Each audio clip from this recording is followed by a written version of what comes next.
ما عاد يرعبني ظلم يهددني لا شيء أخسره لا لا مهما يطول الدرب فالحق معه.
Pisahkan dari keseluruhan yang dimandatkan oleh Allah Subhanahu wa Ta'ala kepada kita untuk beribadah dengannya.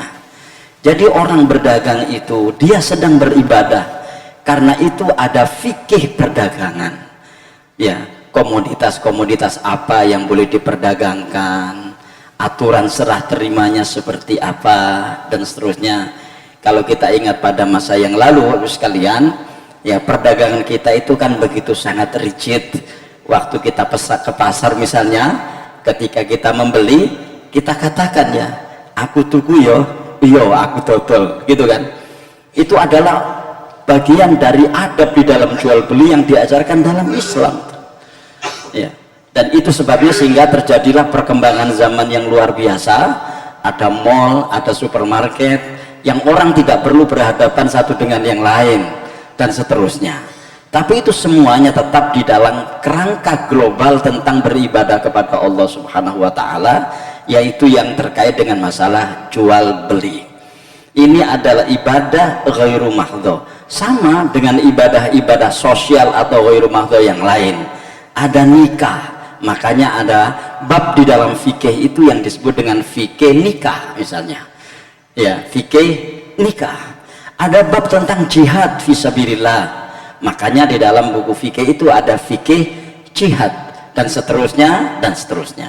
Artinya apa yang kita kaji seperti yang mau kita lakukan sekarang ini adalah sebuah pesan penting, ya, dari Islam yang kita cintai ini, bahwa jangan dipertentangkan antara ibadah mahdhoh dengan ibadah ghairu mahdhoh, antara ibadah yang mulai A sampai Z-nya diatur oleh Allah Subhanahu wa Ta'ala dengan ibadah yang Allah hanya menjelaskan globalnya, dan kemudian manusia diperintahkan untuk berkreativitas di dalamnya, ya, seperti jual beli itu, ya kan, itu kan Allah hanya menjelaskan globalnya, baik di dalam Al-Quran maupun lewat hadis-hadis Rasulullah SAW tentang komoditas apa yang dijual, di mana tempat berjualannya, dalam bentuk apa orang itu berjualan, transaksinya seperti apa, dan seterusnya. Itu adalah kreativitas manusia untuk mengembangkan struktur berpikirnya tentang bagaimana supaya perdagangannya itu lebih baik daripada yang sebelumnya. Nah, itu tidak boleh dipertentangkan dengan ibadah mahdhah, apakah dipertentangkan dengan sholat, dipertentangkan dengan zakat, dipertentangkan dengan haji, seperti yang mau kita bahas sekarang ini. Nah, kebetulan ini terkait dengan masalah ibadah haji. Surat Al-Baqarah itu bagus sekalian, di antara keistimewaannya adalah menjelaskan seluruh hukum Islam. Itu surat Al-Baqarah, dan itu sebabnya dia adalah surat paling panjang di dalam Al-Quran. Jumlah ayatnya ada 286 ayat.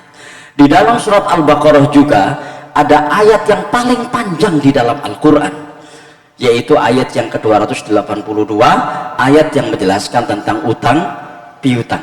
Semua hukum yang ada di dalam Islam itu dijelaskan semuanya oleh Allah Subhanahu wa Ta'ala di dalam surat Al-Baqarah. Ya, itu sebabnya surat Al-Baqarah ini disebut sebagai Sayyidus Suwar. Ya, jadi penghulunya surat-surat yang ada di dalam Al-Quran. Bukan itu saja, 3 komponen besar di dalam syariat Islam itu diterangkan di dalam surat Al-Baqarah. Apa 3 komponen besar itu? Pertama akidah, yang kedua ibadah, dan yang ketiga adalah akhlak. Ya, dimana syariah itu masuk di poin yang kedua.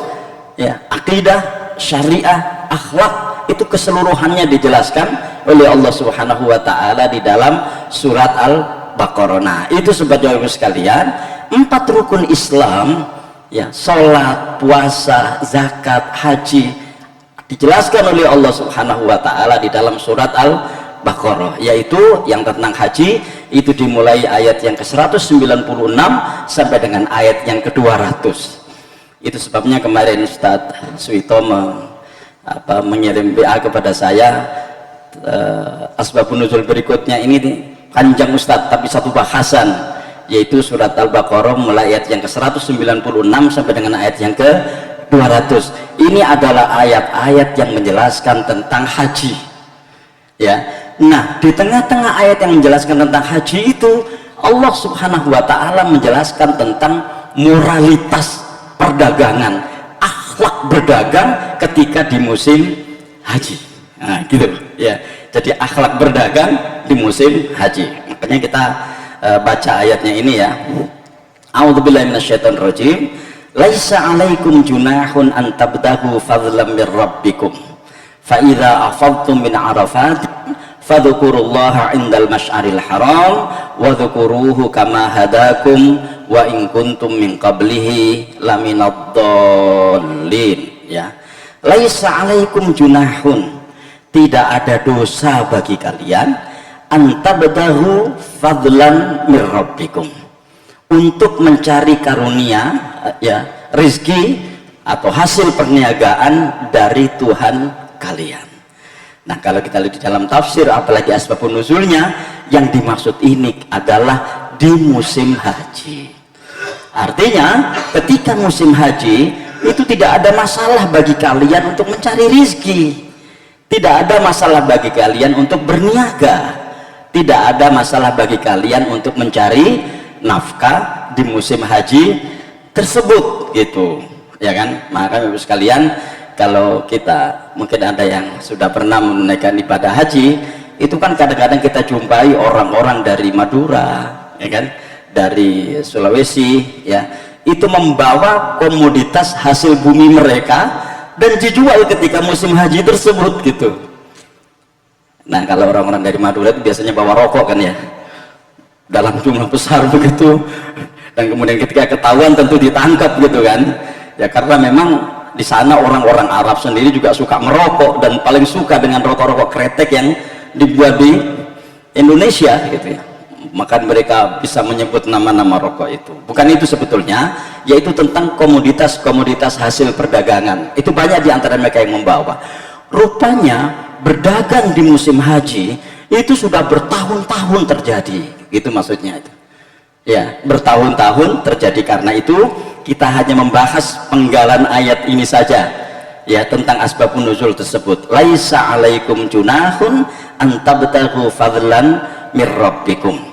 Tidak ada dosa bagi kalian untuk mencari karunia atau rizki hasil perniagaan dari Tuhan kalian. Nah, kita lihat asbabun nuzulnya di sini. Ini saya ambil dari kitab Asbabun Nuzul yang dikarang oleh Imam As-Suyuti. Ya, itu begini bunyinya: akhraja Sufyan wa Sa'id bin Mansur wal Bukhari wa Ibnu Jarir wa Ibnu Mundir wa Ibnu Abi Hatim wal Baihaqi fi sunanihi an Ibnu Abbas. Kenapa saya sebutkan perawi ini satu persatu? Karena itu asbabun nuzul itu seperti itu. Asbabun nuzul itu lewat sebuah proses periwayatan yang detail dan valid dari orang per orang. Yang detail dan valid dari orang per orang. Dan metodologi periwayatan seperti ini hanya Islam yang punya. Kita tidak akan menemukan di dalam Injil misalnya atau di dalam Bible misalnya, ya, ketika 300 tahun setelah Nabi Isa meninggal, itu kan Nabi 300 tahun setelah Nabi Isa meninggal, itu kan baru Nabi Isa ini dijadikan Tuhan dan kemudian namanya menjadi Yesus Kristus. Jadi Yesus Kristus ini diangkat menjadi Tuhan oleh mereka itu kan setelah 300 tahun Nabi Isa wafat, ya, ditahbiskan untuk menjadi Tuhan. Nggak ada periwayatannya itu dari ini, nggak ada. Gitu ya. Nah, inilah yang menyebabkan kenapa Islam itu memiliki sebuah metodologi periwayatan yang paling otentik di dalam sejarah. Nah, karena itu disebutkan satu persatu ini. Satu persatu ini orangnya bisa dilacak. Siapa dia, suka berbohong atau tidak, ya kan? Nah, ini pentingnya. Kenapa? Karena yang diriwayatkan itu adalah persoalan yang besar di dalam syariat agama, sehingga tidak boleh sembarangan orang meriwayatkan ini. Ya, Imam Syafi'i itu sampai begini, ketika ada seorang perawi hadis, ya, itu berbohong kepada binatang saja, itu riwayat hadisnya nggak boleh diambil. Ya, nah, dia mencontohkan meriwayatkan hadis dengan berbohong itu begini. Ya, ada seorang di Mesir, waktu itu beliau sedang di Mesir, itu ada seorang alim, seorang ulama membawa menggenggam sesuatu, seolah-olah menggenggam sesuatu, dan kemudian diberikan kepada ayam, padahal di dalam genggamannya tidak ada apa-apa gitu. Ya mungkin kalau kita kan kir begitu loh. Ya itu kan kita bisa membawa jagung atau beras atau apa kan, kemudian kita kasihkan. Nah, ternyata orang ini tidak membawa itu, jadi kosongan itu di dalamnya. Dia menipu ayam. Kata Imam Syafi'i, jangan ambil hadis dari orang itu. Bayangkan, artinya berbohong kepada ayam saja, kepada binatang saja, itu nggak boleh diambil hadisnya, apalagi berbohong kepada orang. Kenapa? Karena yang diriwayatkan ini persoalan penting dalam agama, sehingga tidak boleh ada pendusta yang meriwayatkan hadis. Kira-kira begitu. Nah, kita lihat di sini. Makanya di sini disebut Imam Bukhari, ya kan, yang kita semua mengenal beliau adalah seorang ahli hadis yang pertama diambil periwayatannya. Jadi ada 6 secara berurutan itu ya, perawi hadis yang paling valid, paling otentik, paling sahih itu ya. Itu pertama kan Imam Bukhari, dan yang kedua adalah Imam Muslim, begitu. Ya mungkin kita nggak perlu secara detail belajar ini, tapi sebagai sebuah pengetahuan kita selintas, itu mungkin bisa kita ketahui gitu ya. Nah, dari Ibnu Abbas berkata, Ibnu Abbas ini bagus sekalian, ini adalah sepupu Rasulullah SAW. Beliau putra dari paman Rasulullah yang bernama Abbas bin Abdul Muttalib. Beliau masuk Islam lebih dahulu daripada bapaknya. Waktu perang Badar, Abbas bin Abdul Muttalib ini masih berada di kubu orang kafir, berperang melawan Rasulullah SAW. Sehingga ketika perang itu usai, ya, Abbas ini menjadi tawanan karena waktu itu kaum kafir Quraisy dikalahkan. Nah, punya putra yang bernama Abdullah bin Abbas, dan Abdullah bin Abbas ini adalah perawi hadis yang kelima yang paling banyak meriwayatkan hadis dari kalangan para sahabat. Ya, 5 itu yang paling banyak meriwayatkan hadis dari kalangan sahabat adalah Abu Hurairah yang pertama, Abdullah bin Umar yang kedua, Anas bin Malik yang ketiga, Aisyah ya binti Abu Bakar istri Rasulullah, dan yang kelima adalah Abdullah bin Abbas. Ini 5 sahabat ya perawi hadis yang paling banyak meriwayatkan hadis. Qala, dia berkata, kanat Ukaz, ya Ukaz mawajannah watul majaz aswaqan fil jahiliyah. Jadi pada masa jahiliyah itu ada 4 pasar besar gitu ya. Ada pasar Ukaz, Majannah, Dzul Majaz, 3 pasar besar fil jahiliyah pada masa jahiliyah. Fata'athamu an yattajiru fil mausim. Mereka ini merasa berdosa ketika kemudian melakukan perdagangan di musim haji. Ingat, sebelum haji secara syariat itu dikerjakan Rasulullah SAW, itu ada haji-haji sebelumnya yang tidak diatur oleh syariat Islam. Jadi orang-orang Arab mereka melakukannya.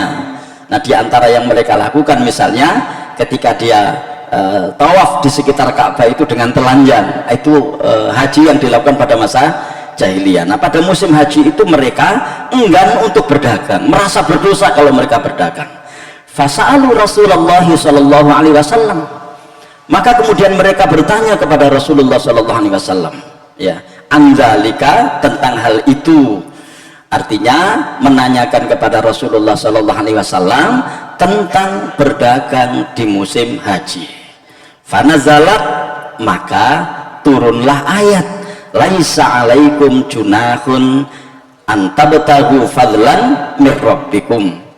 Tidak ada dosa bagi kalian untuk mencari rizki dari Tuhan kalian di musim haji. Artinya ayat ini turun di musim haji. Bapak sekalian, apa ini yang menarik kira-kira itu ya? Yang menarik adalah bahwa syariat haji itu Rasulullah SAW hanya melakukannya sekali, dan setelah itu beliau wafat. Ya, jadi haji kalau disyariatkan pada tahun ke-10 dari Hijriah, tepatnya pada bulan Dzulhijjah, Rasulullah itu wafat pada 12 Rabiul Awal tahun ke-11 Hijriah. Jadi 3 bulan setelah musim haji. Artinya haji itu ya hanya dikerjakan Rasulullah SAW sekali itu, dan setelah itu beliau wafat. Tapi dalam sekali itu banyak sekali persoalan-persoalan haji, atau yang terkait dengan persoalan-persoalan haji, atau yang terkait dengan bab-bab tertentu yang secara tidak langsung berhubungan dengan ibadah haji, itu dibahas di sini. Itu maksudnya. Makanya kalau kita lihat di dalam buku-buku fikih itu, bab haji itu tidak lebih pendek daripada bab sholat. Ya, bab haji itu tidak lebih pendek daripada bab puasa. Bahkan bab haji itu lebih panjang pembahasannya daripada bab puasa. Bab puasa, Bapak sekalian, yang kita kerjakan tiap tahun itu di dalam Al-Quran itu cuma ada di 5 ayat. Surat Al-Baqarah mulai ayat yang ke-183 sampai dengan 187, ya kan? Sementara haji yang hanya sekali dilakukan Rasulullah SAW, karena setelah itu beliau wafat, ya kan?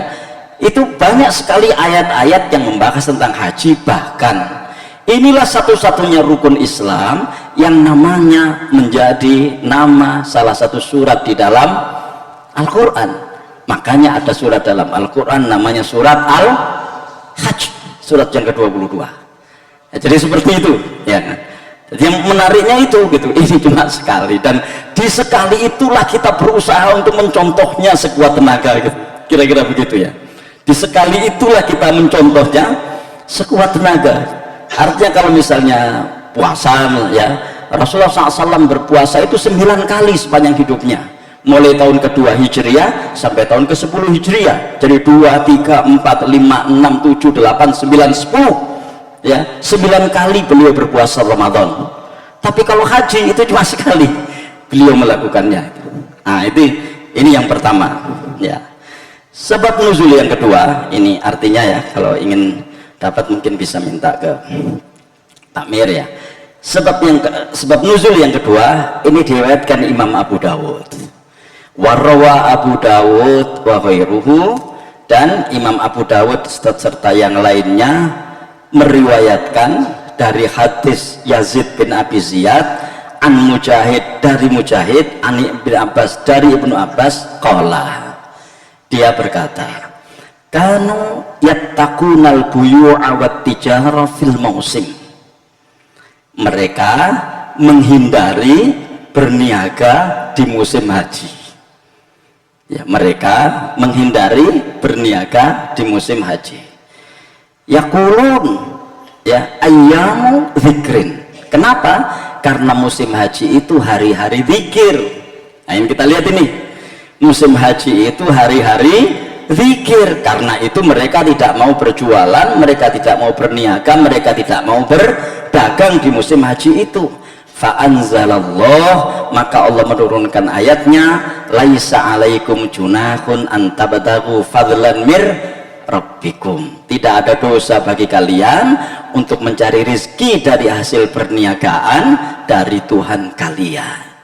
Artinya tidak ada pertentangan antara zikrullah dengan mencari rezeki itu, ya, tidak ada benturan antara zikrullah dengan berniaga, dengan berdagang.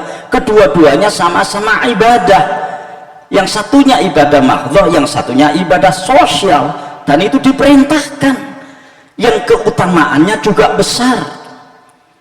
Ya, kita lihat ada hadis itu ya, tentang suami yang mencari nafkah itu.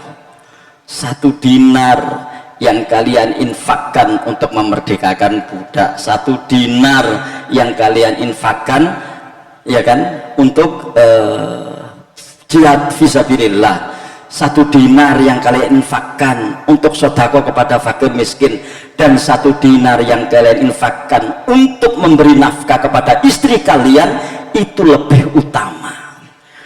Artinya infak kepada fakir miskin, ya, infak untuk jihad fisabilillah, ya kan, infak untuk bersedekah, dan infak untuk memberi nafkah kepada istri, kepada keluarga, itu yang lebih utama adalah infak memberi nafkah kepada istri. Jadi sekalian tidak boleh itu dipertentangkan, dan demikianlah urutan-urutannya. Ya, saya pernah ada seorang ibu, ya, ibu-ibu itu datang, ya, menanyakan tentang itu.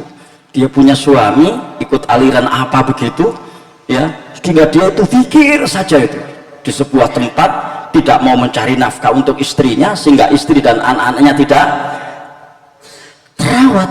Bukan begitu Islam, ya. Terus kemudian orang yang melakukan zikir itu yang lebih utama. Suatu ketika ada orang datang, ya, menemui Umar bin Khattab, ya, dia mengatakan pada Umar, Umar, itu loh hebat orang itu, gak mulai-mulai itu ke masjid, zikir terus, kira-kira begitu, luar biasa itu. Kata Umar, terus yang keimangan dai sopo, ya, yang memberi makan tuh adiknya. Jadi adiknya yang bekerja membanting tulang dan seterusnya untuk memberi makan pada kakaknya, kakaknya zikir terus di masjid, kira-kira begitu gitu, ya kan? Kata Umar, adiknya itu yang layak masuk surga dan bukan dia, ya kan itu.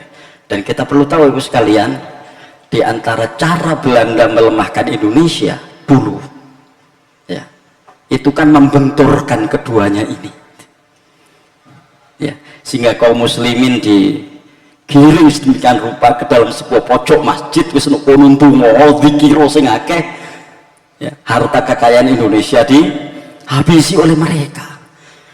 Itulah yang menjadi kesadaran dari Haji Saman Hudi pada tahun 1905 mendirikan Syarikat Dagang Islam. Itulah yang menjadi kesadaran dari Ki Haji Ahmad Dahlan sehingga mendirikan Persyarikatan Muhammadiyah, kan begitu. Itu kan salah satunya. Itulah yang menjadi kesadaran Haji Umar Said Cokro Aminoto untuk mendirikan Syarikat Islam. Ya kan? Kenapa? Karena waktu itu kaum muslimin seolah-olah yang mulia itu adalah mereka yang meramaikan masjid secara terus-menerus dan tidak pernah keluar dari masjid untuk mencari nafkah. Ya. Dan kemudian dimuncullah hadis-hadis palsu oleh mereka, oleh orientalis Belanda ini, dengan ungkapan-ungkapan yang seolah-olah benar. Contoh misalnya, ad-dunya juthatun famanik taroba ilaiha fahuwa kalbun. Dunia ini bangkai, Siapa yang mendekatinya maka dia sama dengan anjing. Orang kan takut. Mencari nafkah itu kan diasumsikan sebagai urusan dunia. Berdagang itu kan diasumsikan sebagai semata-mata urusan dunia.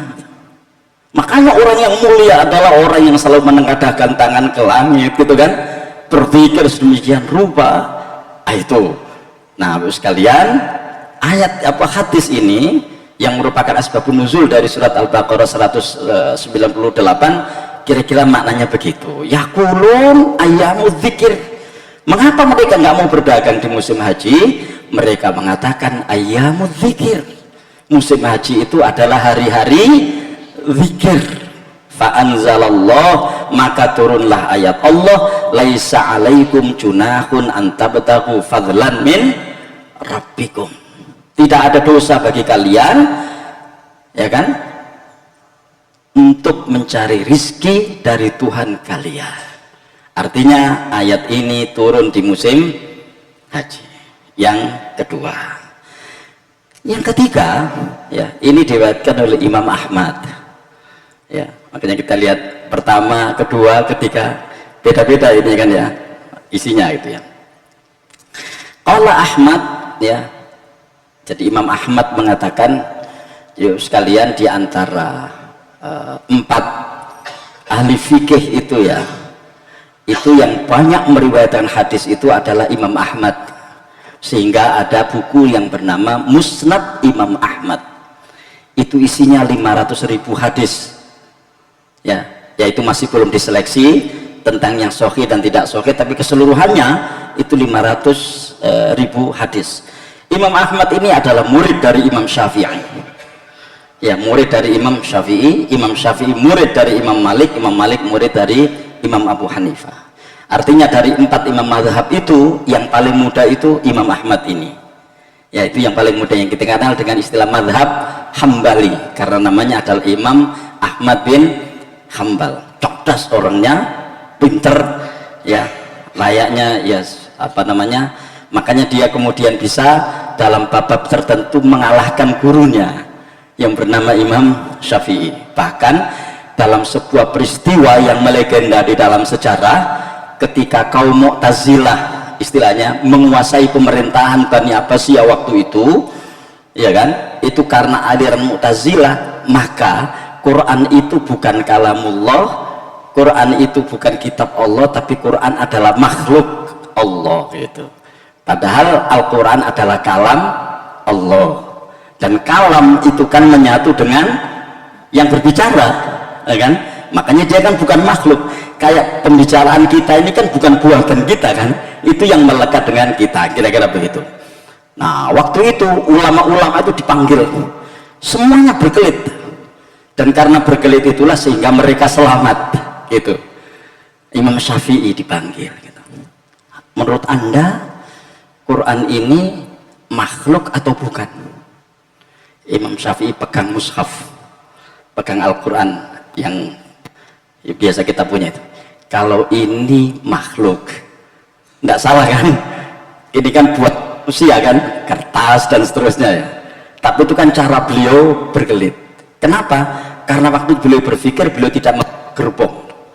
Giliran Imam Ahmad yang dipanggil, dia mikir, kalau saya sampai mengatakan itu, di belakang saya ini orang banyak, jangan-jangan mereka tidak mengerti apa yang saya katakan. Makanya dengan berani Imam Ahmad mengatakan, bukan, Quran adalah kalamullah. Disiksa habis-habisan dia oleh pemerintahan yang ada pada saat itu, hampir meninggal. Itu Imam Ahmad ya.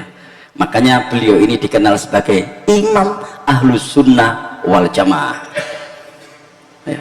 Karena mempertahankan pendapat Quran itu adalah kalamullah, kalam Allah ya. Jadi Bapak sekalian, Ahlus Sunnah wal Jamaah itu adalah karakter akidah seseorang, bukan atribut atau simbol ormas tertentu gitu. Ya, ini yang perlu kita ketahui. Nah, qala Ahmad, Imam Ahmad mengatakan, haddatsana Ahmad bin Asyad telah berkata kepada kami Ahmad bin Asyad, ini yang saya katakan perawi itu ya, haddatsana Hasan bin Amru al-Fuqaimi an Abi Umamah at-Taimi qala, qultu li ibni Umar. Jadi Abi Umamah at-Taimi ini seorang tabi'in. Saya mengatakan kepada Ibnu Umar. Ibnu Umar maksudnya adalah Abdullah bin Umar, anaknya Umar bin Khattab. Nah, kalau kita lihat di dalam perawi hadis itu tadi, dia nomor 2 sebagai perawi hadis kedua terbanyak dari kalangan para sahabat. Qultu li ibni Umar, saya mengatakan pada Ibnu Umar, inna nakari, wahai Abdullah bin Umar, aku ini ya biasa melakukan transaksi sewa menyewa saat musim haji. Fahallana min hajj, ya mungkin gitu ya, saya tidak tahu persis ya, mungkin dia ini punya penginapan gitu kan di dalam waktu musim haji itu, dan dia haji gitu kan. Penginapan kan berarti ada transaksi sewa menyewa kepada para jamaah sebagaimana yang kita lihat sekarang ini gitu. Ya, sebagaimana kita lihat sekarang ini. Inna nakari, wahai Abdullah bin Umar, saya ini biasa melakukan transaksi sewa menyewa. Fahallana min hajjin, apakah kami masih mendapatkan pahala musim haji? Ya, mendapatkan pahala haji sementara aku melakukan transaksi sewa menyewa. Qala, Ibnu Umar mengatakan, alaisa tatufuna bil bait, bukankah engkau tawaf di sekitar Ka'bah? Artinya bukankah engkau melakukan tawaf? Wa ta'tunal ma'raf, dan bukankah engkau wukuf di Arafah? Wa tarmunal jimar, bukankah engkau melempar jumroh? Wa tahlukuna ru'usakum, bukankah engkau tahallul? Gitu kan?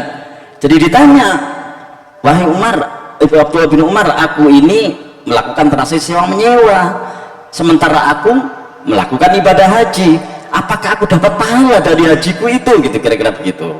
Nah, Abdullah bin Umar mengatakan, apakah kamu tawaf? Apakah kamu wukuf? Apakah kamu melempar jumroh? Apakah kamu tahallul? Qala qulna bala, oh iya pastilah aku melakukan itu semuanya. Faqala Ibnu Umar, maka Ibnu Umar mengatakan, ja'a rajulun ilan nabiyyi sallallahu alaihi wasallam fasa'alahu 'anil ladzi sa'altani falam yujibhu. Dia mengatakan kepada orang tadi itu, jadi dulu ada seorang laki-laki datang kepada Rasulullah sallallahu alaihi wasallam dan kemudian menanyakan apa yang kamu tanyakan itu, gitu, kira-kira begitu. Ya, menanyakan apa yang kamu tanyakan itu. Falam yujibhu, Rasulullah tidak menjawab. Ya, hatta nazala alaihi Jibril bihadil ayat, sampai kemudian Jibril turun dengan membawa ayat ini, yaitu laisa alaikum junahun antabtagu fadlan min rabbikum. Fata'ahun Nabi sallallahu alaihi wasallam, maka Nabi memanggil orang itu antum hujjaj, kamu ini sah untuk menjadi haji, kira-kira begitu ya.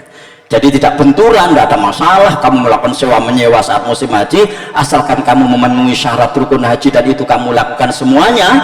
Kata Rasulullah, antum hujjaj, kamu ini sah hajinya, maksudnya sah untuk mendapatkan pahala insya Allah dari ibadah haji yang dia lakukan, meskipun dia melakukan transaksi sewa menyewa saat musim haji tersebut.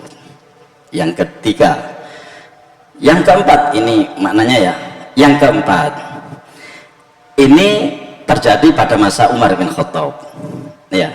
An Abdurrahman bin Al-Muhajir an Abi Shalih maula Umar qala, itu jadi dari Abdurrahman ibnul Muhajir dari Abi Shalih maula Umar. Abi Shalih ini pengawalnya Umar itu. Qala qultu ya Amirul Mukminin, wahai Amirul Mukminin sekalian, kalau kita lihat di dalam sejarah, khalifah yang bergelar Amirul Mukminin pertama kali itu adalah Umar. Makanya kita di dalam buku sejarah itu ya, kita nggak mengenal Amirul Mukminin Abu Bakar itu, karena memang yang bergelar pertama kali Amirul Mukminin itu adalah Umar, dan kemudian gelar ini dipakai oleh khalifah-khalifah setelahnya. Ya Amirul Mukminin, wahai Amirul Mukminin, kuntum tattajiruna fil hajj, Ya, wahai Amirul Mukminin, wahai Umar, gitu ya, kalian berdagang pada musim haji, gitu. Jadi kalian ini berdagang pada musim haji, gitu. Qala wa hal kanat ma'aishuhum illa fil hajj. Umar menjawab, karena tiada lain penghidupan mereka hanyalah hasil perniagaan dalam musim haji. Jadi pada masa Umar bin Khattab itu ada sekelompok komunitas atau orang yang bekerjanya itu hanya di musim haji. Hasil pekerjaan yang mereka dapatkan di musim haji itu bisa mereka pakai hidup selama 1 tahun. Nah, ini mungkin ke bagi bapak ibu yang sudah pernah haji, kita tanya pada para mutawif itu ya, yang bekerja saat musim haji, melayani jamaah haji dan seterusnya, kemudian sambil membawa kurma untuk dijual kepada para jamaah haji, ya kan, sambil membawa zaitun dan seterusnya, itu kita tanya dia itu, ya, berapa pendapatannya 1 kali musim haji? Maka dia akan menjawab pendapatan dia untuk musim haji itu bisa mereka pakai hidup selama 1 tahun di sana, bahkan bisa disisihkan untuk mengirimi keluarganya yang ada di rumah, gitu. Artinya hal seperti itu sudah terjadi sejak zaman dulu, gitu. Makanya Umar mengatakan, wahal kanat ma'ayishuhum illa fil hajj, ya, karena tiada lain penghidupan mereka hanyalah dari hasil perniagaan pada musim haji. Larisnya bukan main memang, karena jumlah yang datang sangat banyak sekali dan dari berbagai macam negara, gitu. Nah, bagus sekalian, kalau nggak percaya silakan membuat warung di Mekah atau di Madinah, ya, membuat warung di Mekah atau di Madinah. Kan mungkin yang pernah ke sana kan ada rawon, ada ini, gitu ya. Keluaknya dari mana nggak penting, mereka nggak akan tanya itu rawon asli atau tidak, yang penting hitam. Makanya ketika kita tanya, lah ini kok hitam, hitamnya apa ini? Kecap pak, katanya. Lah bukan rawon dong, rawon pak, ini pak, ini rawon Mekah ya, begini ini pak, gitu kan. Di sana kan mereka begitu kan, ya. Jadi hitamnya itu dengan kecap. Semua pokoknya penting diarani rawon, gitu kan. Ya kan, mungkin untuk mengimpor keluak dari Indonesia ya, kira-kira begitu kan. Ya, kecuali kalau nitip orang yang umroh, ya, gawak no keluak kan, begitu kan. Jadi aja luar biasa memang berdagang pada musim haji itu, sampai Umar mengatakan wahal kanat ma'ayishuhum illa fil hajj, ya, karena tiada lain penghidupan mereka itu hanya dari perniagaan pada musim haji. Kalau kita menggunakan makna aslinya begini, wahal kanat ma'ayishuhum illa fil hajj, bukankah penghidupan dan penghasilan mereka itu hanya mereka dapatkan ketika di musim haji? Itu kira-kira, ya. Artinya tidak ada pertentangan antara berniaga di musim haji dengan haji itu sendiri. Nah, Bapak sekalian, ini berbeda dengan sholat Jumat, ya kan? Kita lihat ini sholat Jumat ini. Ya ayyuhalladzina amanu idza nudiya lis-sholati min yaumil jumu'ati fas'au ila dzikrillahi wa dzarul bait. Ya, wahai orang-orang yang beriman, apabila diseru untuk menunaikan sholat pada hari Jumat, bersegeralah kalian untuk zikrullah, maksudnya bersegeralah kalian untuk mendatangi sholat Jumat dan tinggalkan jual beli. Menarik kan? Tinggalkan jual beli. Apa maknanya ini? Ya kan? Maknanya adalah bahwa jual beli ini, ya, itu kapan dilakukan? Tapi kalau kita lihat di dalam sholat Jumat itu, tidak lama Allah menyuruh kita meninggalkan jual beli itu, nggak lama. Di ayat yang ke-10-nya, فَإِذَا قُضِيَتِ الصَّلَاةُ فَانْتَشِرُوا فِي الْأَرْضِ وَابْتَغُوا مِنْ فَضْلِ اللَّهِ. Nek wis mari sholat Jumat, ojo jambon suwe-suwe nang masjid, bertebaranlah di muka bumi, carilah rezeki Allah Subhanahu wa taala. Kita lihat di sini, ya. Nggak ada pertentangan. Ya, nggak ada pertentangan. Ini pun juga karena suatu asbabun nuzul, gitu ya. Karena waktu Rasulullah SAW sedang khutbah, ya, bayangkan tuh, ketika Rasulullah sedang khutbah, tiba-tiba komoditas perdagangan datang dari Syam. Biasanya komoditas perdagangan datang dari Syam itu ditandai dengan tambur, kayak drum band begitu, dang dindung dang dindung dang dindung gitu. Wah, ini barang teko lah, kira-kira begitu. Nah, ketika barang-barang itu datang, ternyata orang-orang yang ikut sholat Jumat itu pada keluar semuanya, sementara Rasulullah sedang khutbah. Bayangkan Bapak sekalian, ini generasi sahabat pada masa itu. Saking ininya mereka dengan perdagangan, sehingga kata Jabir bin Abdullah tinggal 12 orang di masjid waktu itu. Ya, Jabir bin Abdullah yang meriwayatkan hadis itu tinggal 12 orang. Sampai akhirnya turun ayat yang ke-11, wa idza ra'au tijaratan aulan fanin faddu ilaiha wa taruku kaqaimah. Ketika mereka melihat perdagangan, ya, atau mendengarkan nyanyian-nyanyian, maksudnya tambur itu tanda pemilik perdagangan datang, ya, infadzu ilaiha, mereka segera keluar, wataroku kaqaimah, dan meninggalkan kamu Muhammad sedang khutbah. Jadi Rasulullah SAW itu pernah mengalami ditinggal jamaahnya keluar masjid ketika Jumatan itu. Kita nggak pernah kan, ya, nggak ada kan kita yang khutbah di masjid ditinggal jamaah keluar itu kan. Rasulullah pernah mengalami itu. Ya. Kata Allah, kul ma indallahi khairun minallahu wa minat tijarah. Katakan apa yang di sisi Allah itu jauh lebih berharga daripada perdagangan, kayak gitu. Nah, karena itu jangan dipertentangkan di sini. Ada saatnya kapan meninggalkan jual beli, dan ada saatnya kapan orang itu bisa berjual beli, dan waktunya nggak lama. Berapa sih lamanya waktu sholat Jumat itu? Ya kan? Di dalam hadis kan, di antara tanda kecerdasan, kepiawaian khotib ketika Jumat itu adalah khutbahnya pendek dan ayat yang dibaca panjang, ya kan? Itu tanda khotib yang baik. Tadi nek kapan ono khotib sing gak iso mari-mari ngelereni khutbah. Demikian yang saya sampaikan, mudah manfaatnya, mudah-mudahan kita diselamatkan oleh Subhanahu wa taala. Demikian dan seterusnya. Apabila ada hal yang kurang berkenan tolong dimaafkan dan seterusnya. Gak iso mari-mari, itu khotib yang gak baik. Karena khotib yang baik, hadis ini, ya, itu khutbah gak dawa-dawa tapi surate dawa, tentu dengan bacaan yang baik. Nah, Bapak sekalian, itu sebetulnya. Jadi pesan pentingnya adalah tidak ada pertentangan antara perniagaan dengan ibadah mahdhah. Sama-sama keduanya ini ibadah kepada Allah SWT, tinggal bagaimana kita mentaati. Istilahnya dalam sekarang itu syarat dan ketentuan berlaku. Makanya ya, sebetulnya inti dari ini semuanya itu di ayat yang ke-9 dari surat Al-Munafiqun ini. Ya ayyuhalladzina amanu la tulhikum amwalukum wala auladukum an dzikrillah wa may yaf'al dzalika faulaika humul khasirun. Wahai orang-orang yang beriman, janganlah harta-harta bendamu dan anak-anakmu melalaikan kamu dari zikrullah. Kalau sudah sampai melalaikan dari zikrullah, itu tidak boleh. Kalau sampai perdagangan menjadikan orang lupa masjid, itu yang nggak boleh. Kalau sampai perdagangan menjadikan orang itu lupa sholat, itu yang nggak boleh. Kalau sampai perdagangan menjadikan orang itu lupa zikrullah, itu yang tidak boleh. Assalamualaikum warahmatullahi wabarakatuh.